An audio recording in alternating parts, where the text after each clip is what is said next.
Well, good morning, church, and welcome to the musing for the 27th of July.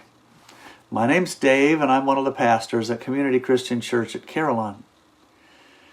And when I was much younger, way back in the 20th century, it became fashionable in some Christian circles for young people to go in groups to the local shopping mall and stop people and ask them if they knew Jesus.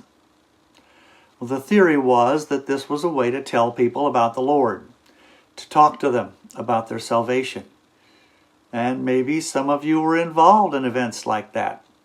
Maybe some of you still are. It's a very aggressive form of evangelism.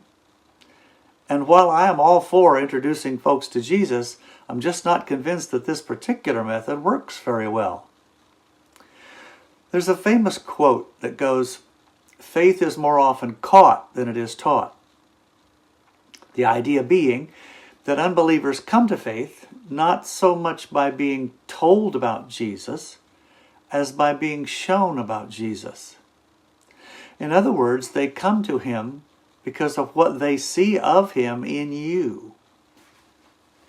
Now, talking about Christ, preaching, teaching, that all has an important role in growing and developing our faith, and we need to stand ready to do that. But it seems to me, at least in its early stages, faith is more like an infection. You catch it through contact with people who already have it. As a parent, you don't just tell your child how to ride a bike, you hold them up, you show them while they get the feel of it. You don't simply explain to them how to write their name, you guide their hand while they learn to make the letters. And you generally don't argue people into faith.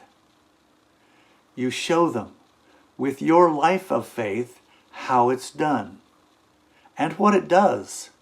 You know, Jesus said that his followers would be his witnesses, not his lawyers. Our job is not primarily to argue a case. Witnesses simply tell what they know. They tell of their own experience, the things that they have seen.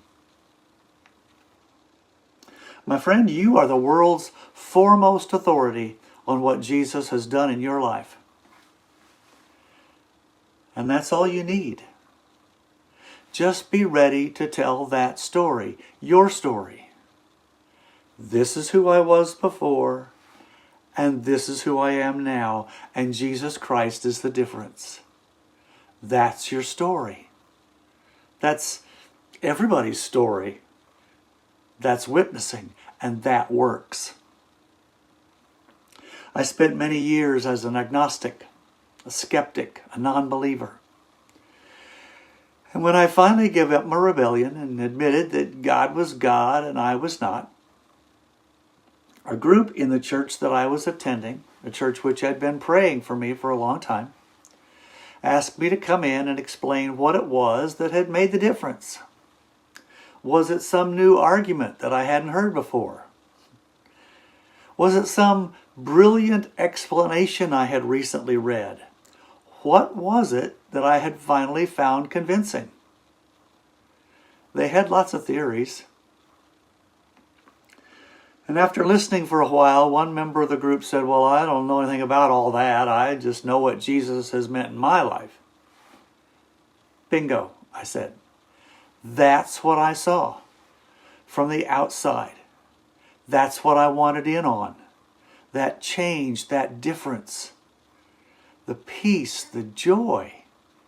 Y'all had it. I could see it. And I wanted some of it.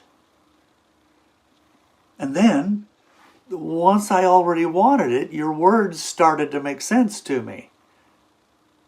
I could accept Jesus in me because I first saw Jesus in them. Their example had prepared me for their teaching. Nobody accosted me in the mall. The people around me just lived out the life that Christ was leading them in. Jesus said, "If you lift me up, I will draw all men unto me." And that's what we are all called to do. lift up Jesus, not by screaming on a street corner, simply by following where we are led, living as we are guided, letting the Jesus in us show through. Friends, your life may be the only Bible some people ever read, but in the hands of Christ, that will be enough. God bless you all.